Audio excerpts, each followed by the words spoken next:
সালে পৃথিবীতে সবচেয়ে বড় ধর্ম হবে ইসলাম। আস্তে করে পুলিশে ধরে নিয়ে দেখো, জোরে বলেন, আরো জোরে বলেন। যখনই নিউজ গুলা করেছে পশ্চিমাদের, আমেরিকা বলেন, ইউরোপ বলেন, রাশিয়া বলেন, ইন্ডিয়া বলেন, চীন বলেন, আপনারা জানেন রসুলের সব ভাষা কিন্তু এক। কথা কন, রসুল সব জায়গায় এক, ওরা সব এক। ওরা নিউজ গুলা দেখেছে যে অতি সত্তর ইসলাম ধর্মের বিজয় আর বিজয়। যখন দেখলো যে বিজয় আর বিজয় কাদের মাধ্যমে হচ্ছে, বলে দেখো তাবলীগ জামাতের এক বিশাল একটা অংশ আছে, অতএব তাবলীগ জামাতকে কেমনে বন্ধ করা যায়? কথা ঠিক না নাকি? এটা হলো সমস্ত ষড়যন্ত্র। বলেন এটা কি সমস্ত ষড়যন্ত্র? আমি আপনাদের কাছে জানতে চাই, আসলে কি ইচ্ছা করলে কোরআনের আলো নিভানো যায়? জোরে বলেন, নিভানো যায়? ইন্না নাহনু নাযালনা যিকরা ওয়া ইন্না লাহু লাহাফিযুন। রব্বুল কারীম বলেন, কোরআন আমার, এই কোরআনের দায়িত্ব রক্ষা করার দায়িত্ব আমার। সুবহানাল্লাহ বলেন। শোনেন, ওদের থিমি কি? মাহাদি আসবে, অর্থাৎ ইমাম মাহাদিকে ঢুকতে দেওয়া যাবে না। আরে মাহাদি কি তোমাদের নিয়ম অনুযায়ী চলবে না আল্লাহর নিয়ম অনুযায়ী চলবে? ইমাম মাহাদি 40 বছরের আগ পর্যন্ত নিজেও জানবে না যে আমি ইমাম মাহাদি। সে নিজেও জানবে না যে আমি মাহাদি। 40 বছর বয়সে সে জানবে, হ্যাঁ আমি ইমাম মাহাদি। খেলা দেখছেন কি? শুরু হবে খেলা। আমি এই প্রতিবন্ধী সরকারদের কোরআনের কয়েকটা আয়াতের কথা জানাতে চাই, সরাসরি কোরআন থেকে। মিডিয়ার লোকগুলা পৌঁছে দিও, যাতে আমার এই খবরটা সৌদি সরকারও জানে, যারা মুসলিম দেশের সরকার প্রধান আছে এগুলাও জানেন, বোঝে যে আসলে কোরআনে কি বলছেন। রব্বুল কারীম বলেন, ইনিল হুকমু ইল্লা লিল্লাহ।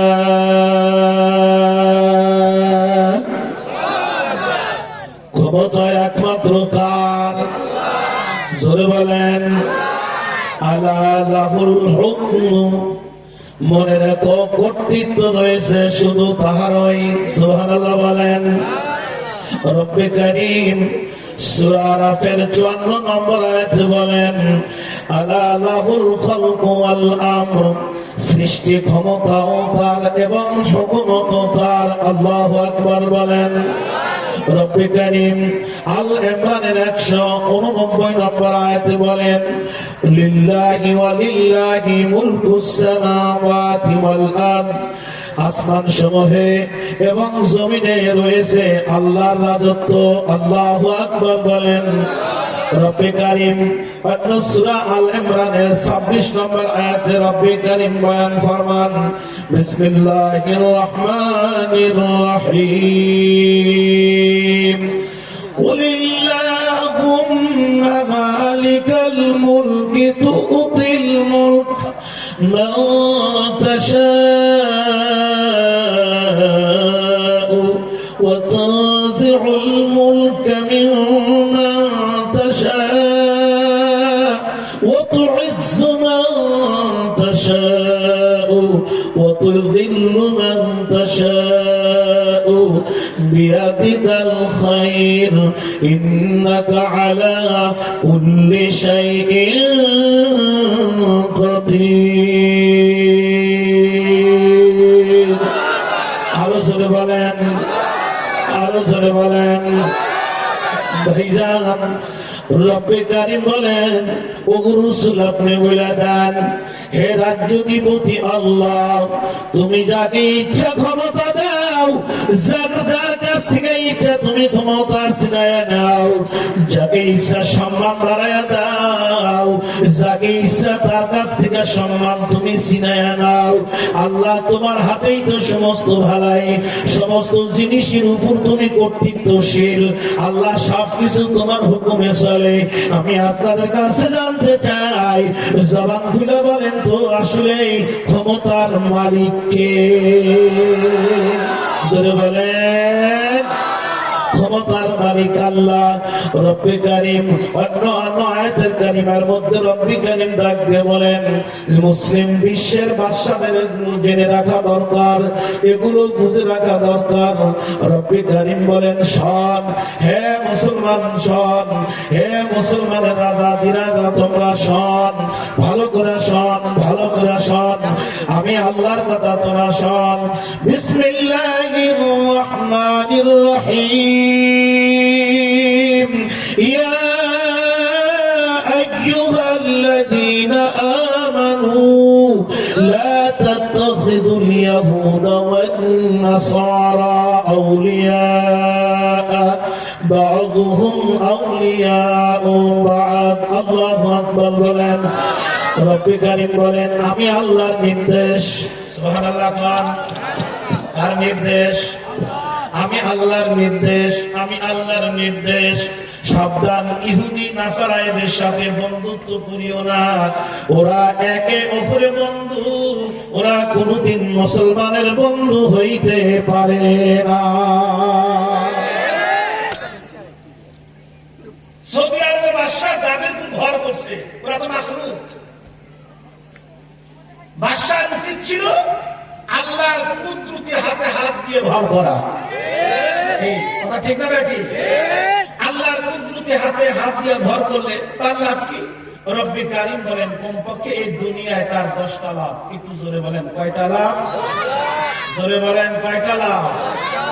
1 নাম্বার, ফাইন্নাল্লাহা ইউহিব্বুল মুত্তাকিন।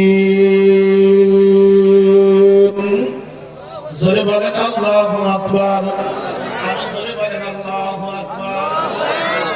যারা আল্লাহর উপর ভরসা করবেন, যারা তাকওয়ার জিন্দেগি অবলম্বন করবেন, রব্বে কারীম বলেন, আমি তাদেরকে ভালোবাসবো।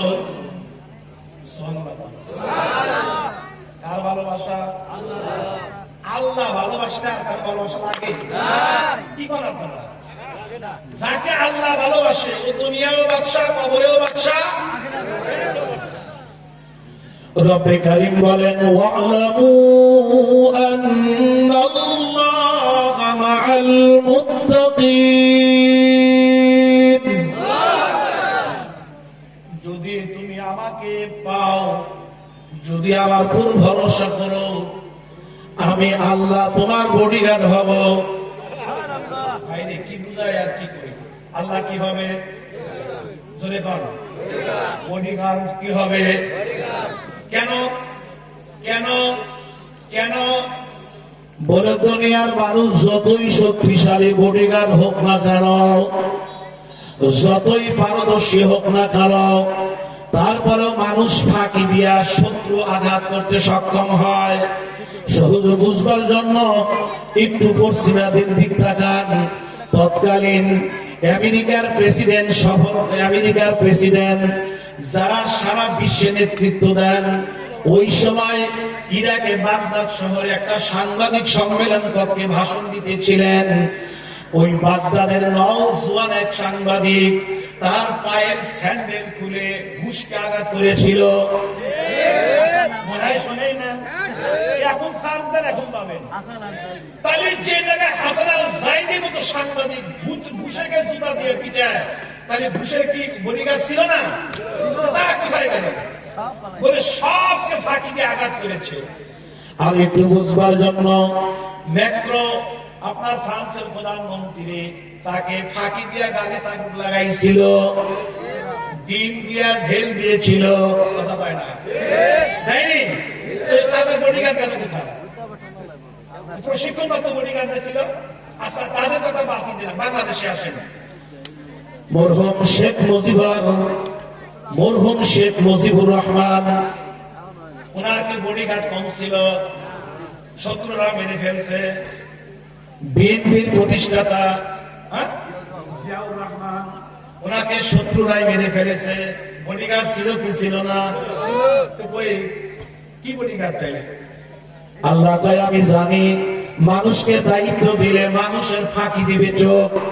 আমি আমার মুমিনের বডিগার্ড।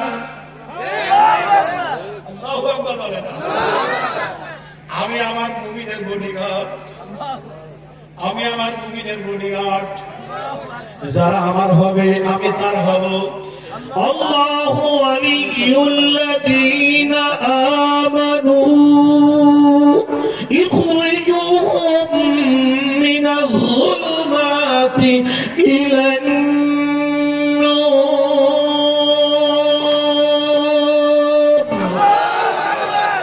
আমি আল্লাহ অভিভাবক ইমানদারের, সুবহানাল্লাহ কোন।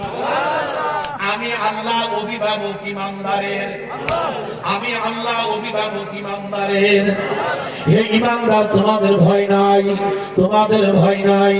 শোনো, তোমরা যদি আমাকে অভিভাবক বানাইতে পারো, ওয়া মাইয়াত্তাকিল্লাহা ইয়াজআল লাহু মাখরাজা ওয়া ইয়ারযুকুহু মিন হাইথু লা ইয়াহতাসিব ওয়া মান ইয়াত্তাকিল্লাহা ইয়াজআল লাহু মিন আমরিহি ইসরা إن تتقوا الله يجعل لكم فرقانا فإن الله يحب المتقين। এভাবে যদি সারা রাত আয়াত তেলাওয়াত করি সম্ভব। আল্লাহ বলছেন আমি তো মুমিনের বডিগার্ড, আমি মুমিনকে আমি দেখবো, তোদের ভয় কিসের?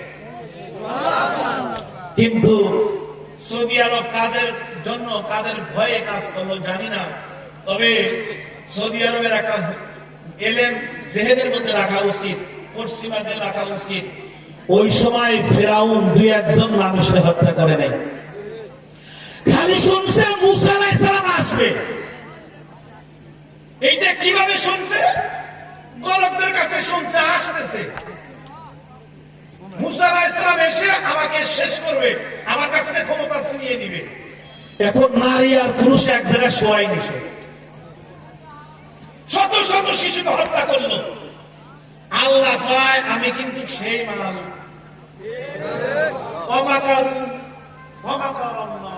আল্লাহু খায়রুল মাকিরিন। পারবি না আমার সাথে? আল্লাহ যে শত্রুর বয়ে এত কিছু করলো, সেই মুসা আলাইহিস সালামকে নিয়ে তার ঘরে ফেলল। আপনারা শুনেন নাই? জানেন না? যে তার ঘরে লালন পালন করলো, কি ব্যাপার? কারণটা কি? এর নাম আল্লাহ। সুবহানাল্লাহ। তাহলে কেউ পারে নাই, পারবেও না, সম্ভব না। সম্মানিত সুধী, এতটুকু শুধু আমি বলতে চাই, আল্লাহকে যারা পেয়েছে, আল্লাহ যাদের অভিভাবক হয়েছে, তারা দুনিয়ায়ও বাদশা, তারা কবরেও বাদশা, তারা আখিরাতেও বাদশা।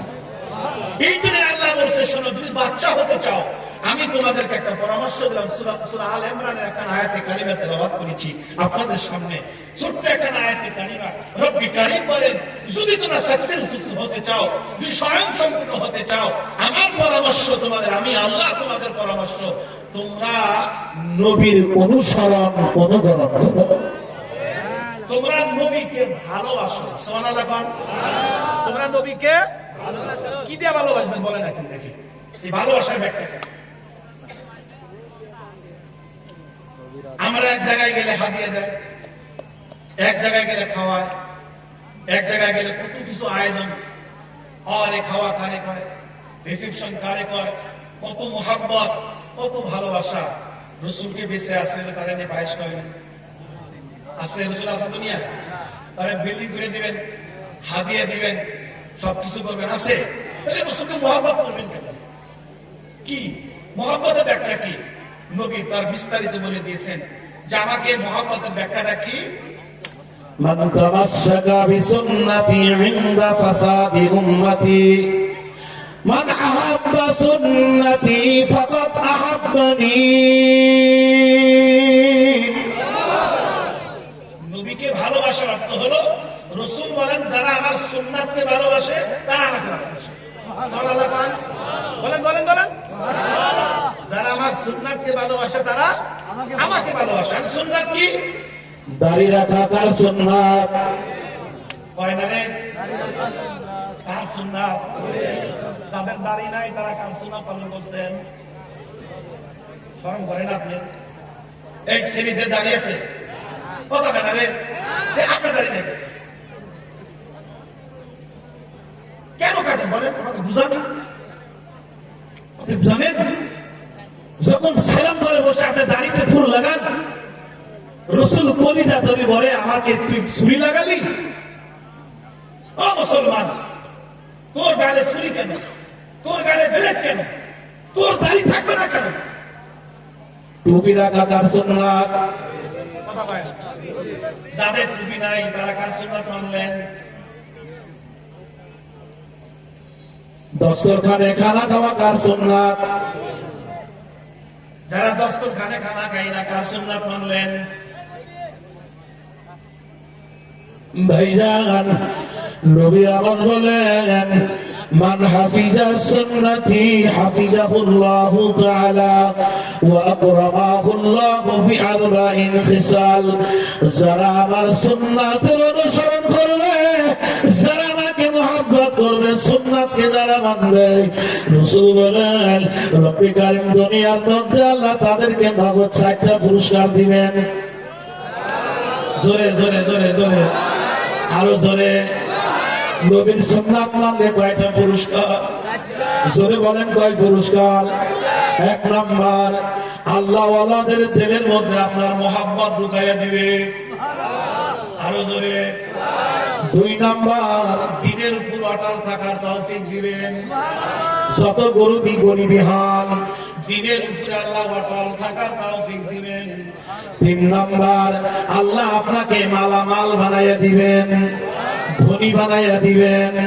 4 নাম্বার, বাতিল যতই ক্ষেপণওয়ালা হোক, যতই অস্ত্রধারী হোক, যতই বোমাওয়ালা হোক, যতই শক্তিশালী হোক, রাসূল বলেন আমার সুন্নাত মানলে তারা ভয়ে থরথর করে কাঁপবে। মুসলমান ভাইরা, আমি আপনাদের কাছে জানতে চাই, জবান খুলে বলেন নবীর সুন্নাতের দাম আছে না নাই? নবী বলে লা ইউমিনু আহাদুকুম হাত্তা আকুনা আহাব্বা ইলাইহি মিন ওয়ালিদিহি ওয়া ওয়ালাদিহি ওয়ান নাসি আজমাইন। আল্লাহ মাফ করে দাও। খুব ভয়াবহ কথা। রাসূল বলেন যারা লা ইউমিনু আহাদুকুম, তুমি মুমিন হতেই পারবে না, তুমি মুসলমান হতেই পারো না যতক্ষণ পর্যন্ত আমি রাসূলকে তোমার জান, তোমার মাল, তোমার টাকা, তোমার পয়সা, তোমার বিবি, তোমার সন্তান সন্ততি, ব্যাংক ব্যালেন্স, এমনকি পৃথিবীর সব চাইতে আমাকে ভালো না বাসবা। কথাটা ভালো করে বুঝবেন। সাহাবায়ে কেরাম আল্লাহ রাসূলকে ভালোবাসতেন কি বাসতেন না? একটু জোরে কোন, বাসতেন কি বাসতেন না? আমি একজন সাহাবীর কথা আমি আপনাদেরকে শোনাইতেছি। আসেন সাহাবীর কথাটা শুনি, চোখের পানি ছেড়ে দিয়ে একটু কাঁদি। আল্লাহ রাসূলের ভালোবাসা কারে বলে? আল্লাহ রাসূলকে সাহাবায়ে কেরাম কেমনে ভালোবাসতেন, কি পরিমাণ ভালোবাসতেন আল্লাহ রাসূলকে। সম্মানিত সুধী, আল্লাহর যতগুলি সাহাবী রাসূলের সাহাবী ছিল, তার মধ্যে একজন সাহাবীর কথা আপনাদের শোনাইতেছি। এই সাহাবীটার নাম ছিল সাদুল আসআদ, মানে কালোর উপরে কালো। খুব ভালো করে শুনবেন, একটু কাঁদবেন। রেডি? কোন রেডি? চোখের পানির জন্য রেডি? একটু কাঁদবেন। আল্লাহ রাসূলের জন্য, আল্লাহর জন্য। নবীর এক সাহাবী নাম সাদুল আসআদ, খুব কালো, জারুদার কালো না।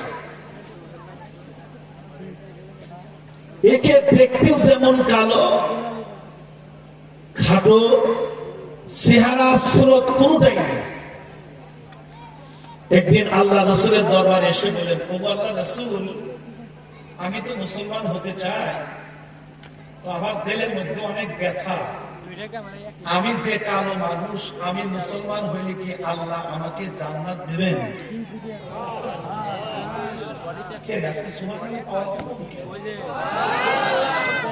গ্রামে প্রার্থী কয়জন আমি তো জানি না, আমি তো থাকি না গ্রামে। আবার কয়জন প্রার্থী? আর চেয়ারম্যান মনে হয় মিছিল মিছিল করছে। কেউ জানি সুবহানাল্লাহ পাওয়ার কম, কিন্তু বাজারে দেখলাম ওই রকম বাড়াইছে একটা। জীবনে কত মিছিল করে আমি এত বড় লম্বা বাসি দেই নাই। হাই, আমি ভয় করে কি এখন সবার হাতে দেখি বাসি।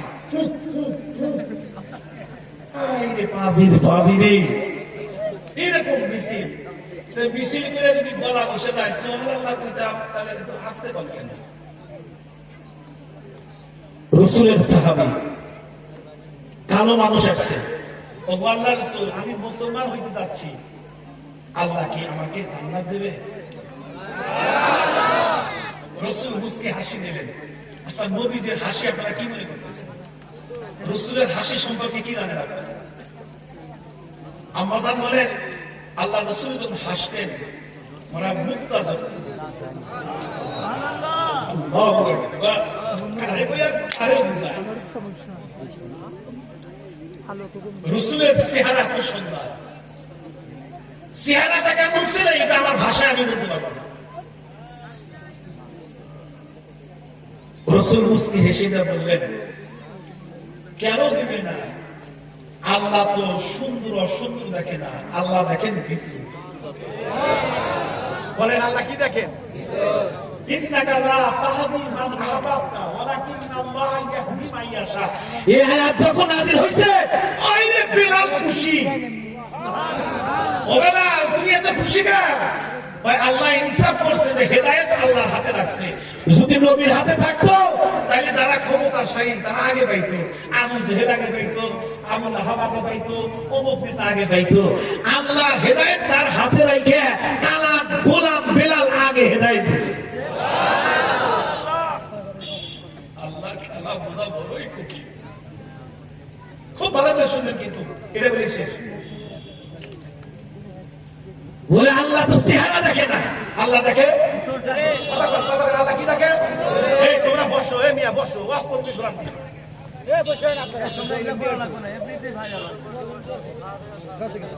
এই যাচ্ছে তো দেখো বুঝে না কেন? এটা বসা বাদে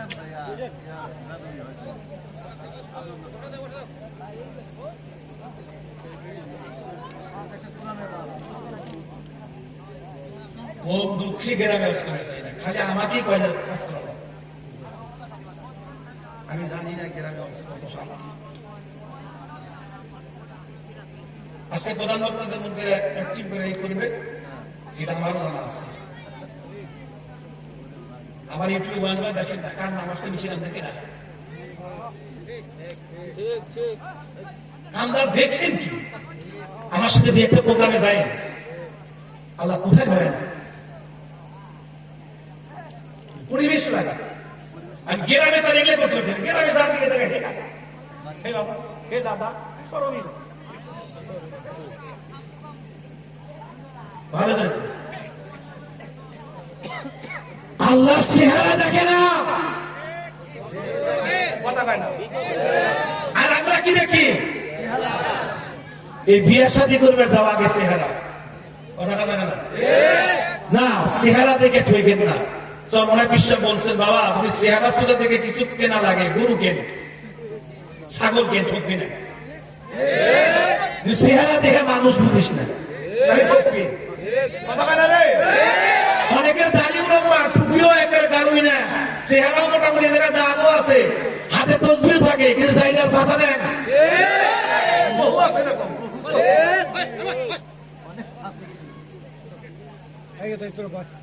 খুব ভালো করে শোনেন।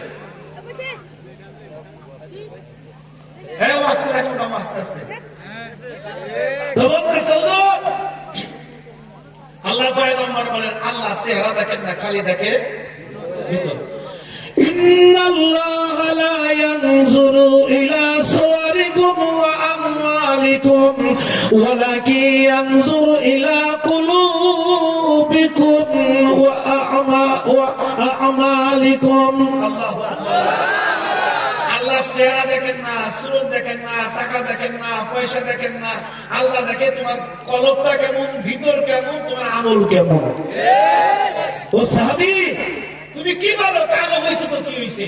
আল্লাহ তোরে জান্নাত দিবেন। আল্লাহ রাসূল, আমি টেস্ট করলাম, আপনি বলার 8 দিন আগেই আমি মুসলমান হয়েছি। কয়দিন আগে? আল্লাহ রাসূল আবার মুস্কি হাসলেন। এই হ্যাঁ, এখন কি বলো? ও আল্লাহ রাসূল, একটা কথা বলবে তার সাহস হয় না। বলো বলো। বলবো বলো।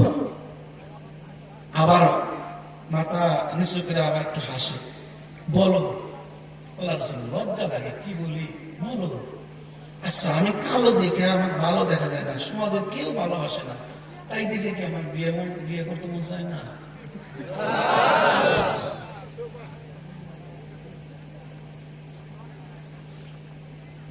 ওগো আল্লাহর রাসূল, আমি বিয়ে করতে চাই।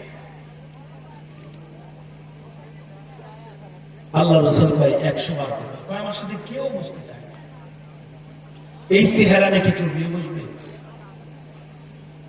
আল্লাহ রাসূল বলল, আমি এক সাহাবীর নাম বলছি, তুমি সে জায়গায় যাও, তার বাড়িতে যাও, তার মেয়েটা এই মক্কা নগরীর ভিতরে সবচাইতে বেশি সুন্দর, আমি তার সাথে তোমাকে বিয়ে পড়াই দিলাম, যাও।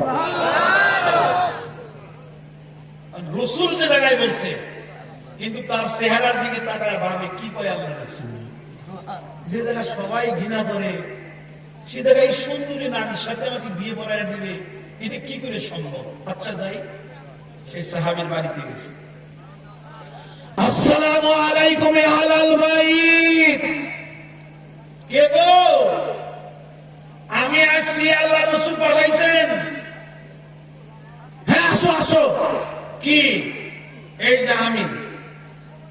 কি কও? বলে আপনার মেয়ের সাথে আমাকে আল্লাহ রাসূল বিয়ে পড়াই দিয়েছে। বেচারা হুঁশই নেই রাগ। কি কি কও তুমি এগুলা? এই চেহারা দিছে ধাওয়ায়। কালো সাহাবী রাসূলুল্লাহর কাছে খুব মনটা বেজার করে আসছে। কি হইছে রে? ও আল্লাহ রাসূল, আপনি তো বললেন ঠিকই, হেঁটে দাওয়ায় দিল। ওইটাই, হ্যাঁ। কিন্তু বাড়ির মধ্যে মেয়ে আর বাবার একটা ঘটনা ঘটে গেল। মেয়েটা কি বলল? আব্বা দাঁড়ান,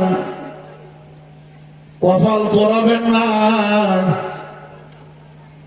যে বিয়েতে আল্লাহ এবং তার রাসূল রাজি, আমি রাজি হব না কেন?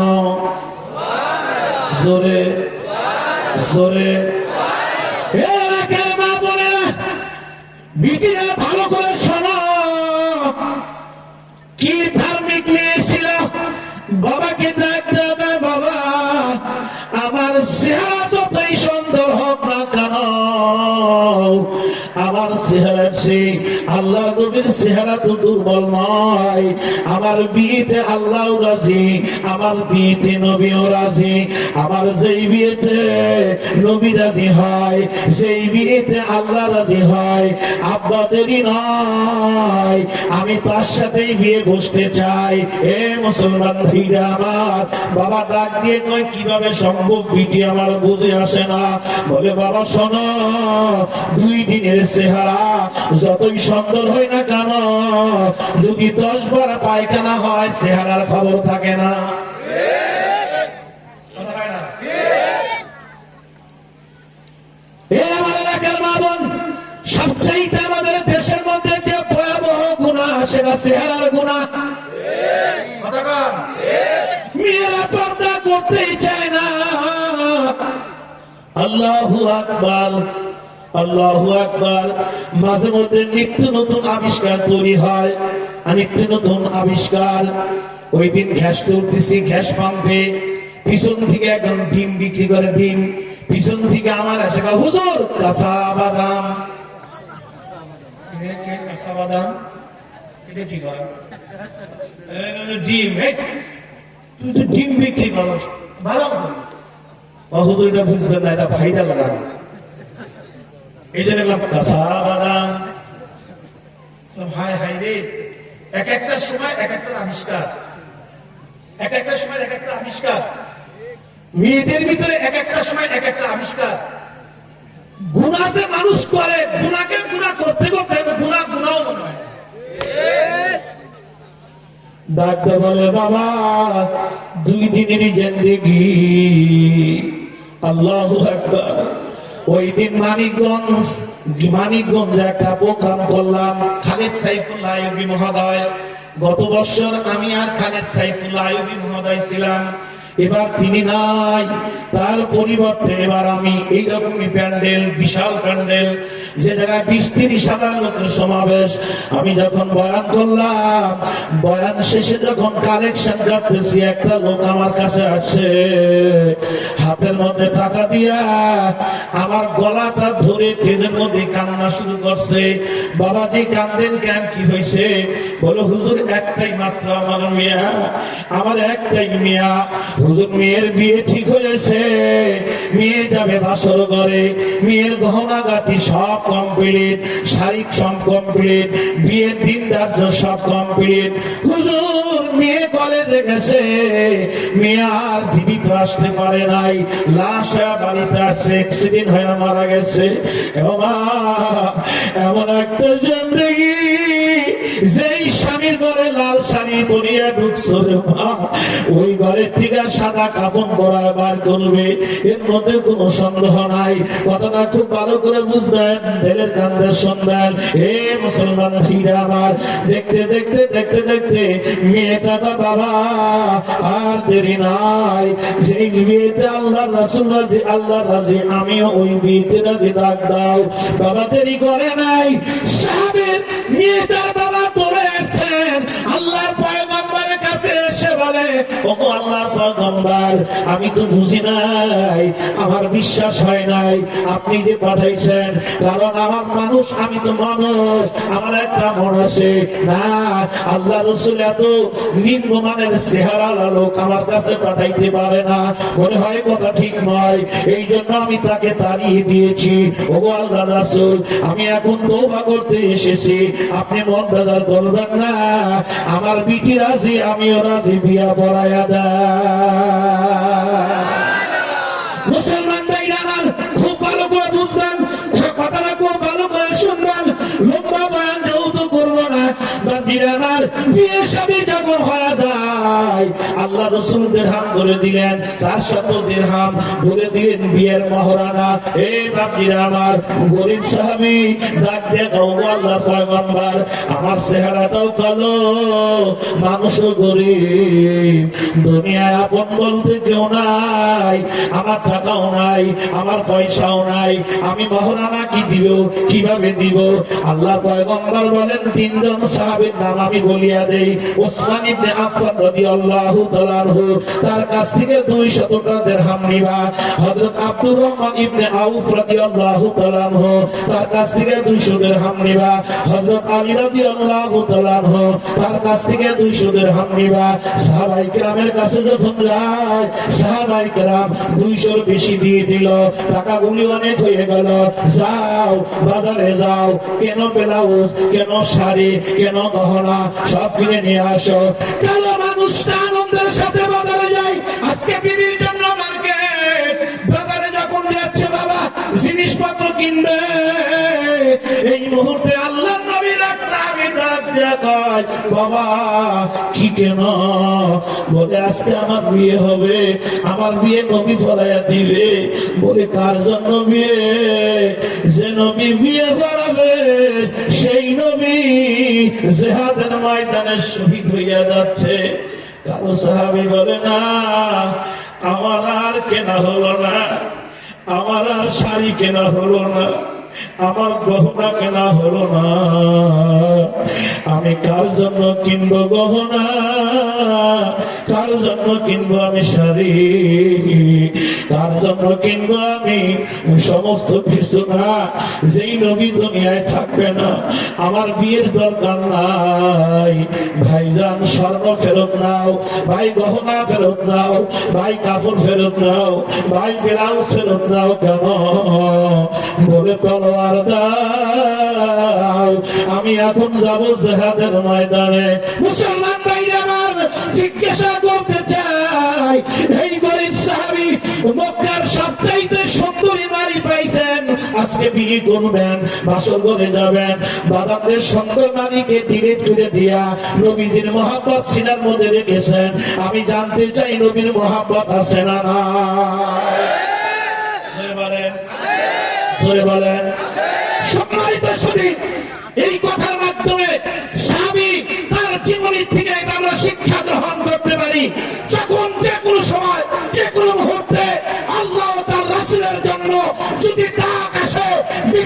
লাগে ছাড়তে হবে, মেয়ে ছাড়া লাগে ছাড়তে হবে, বাবা ছাড়া লাগে ছাড়তে হবে, বাড়ি ছাড়া লাগে ছাড়তে হবে, জীবন দেওয়া লাগে জীবন দিতে হবে। কথা ঠিক না রাখে?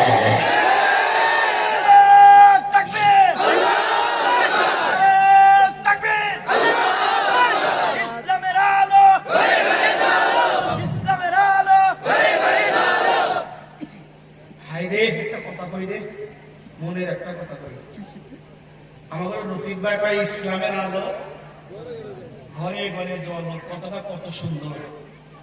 এ পাম বাদ দেন, বাদ দেন, কোনদিনও না। ইসলামের আলো ঘরে ঘরে জল, এশারে নামাজ কারা কারা করছে হাত উঠান।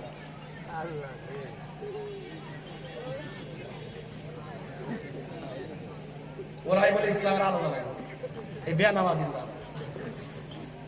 হাত নামান। এই এভাবে কইতেছে তোমরা আপন জল দিলে তাই কথা কয় না রে। এই বেনামাজ অবস্থায় ইসলামের আলো লাগাইবেন, এটা পাপ। ইসলামের আলো জ্বালাইতে হলে ইসলাম আগে বুঝতে হবে। কথা বলেন, কথা বলেন। কোরআনের আলো জ্বালাইতে হলে কোরআন অধ্যয়ন করতে হবে, কোরআন আগে বুঝতে হবে। সাহাবাই কেরাম আগে কোরআন বুঝেছে, সাহাবাই কোরআন জেনেছে, সাহাবাই কেরাম রাসূলকে ভালোবেসেছে, আল্লাহকে ভালোবেসেছে। কোন সাহাবীর জীবন থেকে এমন প্রমাণ করতে পারবেন না বিনা তারা নামাজ কাজা করেছে, নামাজ ছেড়ে দিয়েছে, নামাজ পড়েনি, দাঁড়িয়ে রাখেনি, টুপি পরেনি, সুন্নাত মানেনি, তাহাজ্জুদ পড়েনি, আওয়াবির পড়েনি, ইশরাক পড়েনি, সত্য বলেনি, এমন সাহাবী পাবেন না। আর আমরা চালাই আসছে কিন্তু নামাজ গুনাহ আর গুনাহ আমাদের চতুর্দিকে, আর সবাই আমি সহ। সম্মানিত সুধী, তাহলে কেমন হলো? রাসূলুল্লাহর সাহাবী ডাকতে বলতেছেন, ওগো আল্লাহর পয়গম্বর, হ্যাঁ বলে দাও, তলোয়ার দাও, আমি যাব এখন জিহাদের ময়দানে। আমার বিবি দরকার নাই, রূপের দরকার নাই, আমার রাসূলকে আমি বেশি ভালোবাসি। কোন নবীর কথা বলছি এ মুসলমান? কোন নবীর কথা বলছি? কলিজাটা ছিঁড়া যায়। রাসূল যখন একদম ছোট, একদম ছোট, হঠাৎ করে একদিন মা আমিনা কান্নার রোল, আবু তালেব দৌড়ায় আসছে, আব্দুল মুত্তালিব দৌড়ায় আসছে। কি হয়েছে গো, কি হয়েছে? কান্না করো কেন? আমিনা কি হয়েছে? বাজান কাঁদি কেন? আজকে আমার বেটা আমার হাত ধরে হাঁটে, আজকে যদি ওর বাবা থাকতো ধরে ধরে নিয়ে হয়তো বাজারে নিয়ে যেত, হয়তো কিছু কিনে দিত, হয়তো তাকে মহব্বত করত।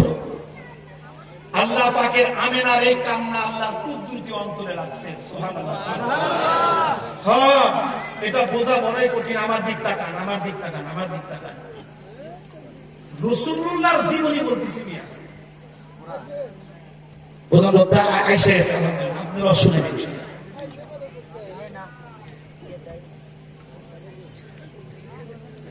ছেড়ে দেবো?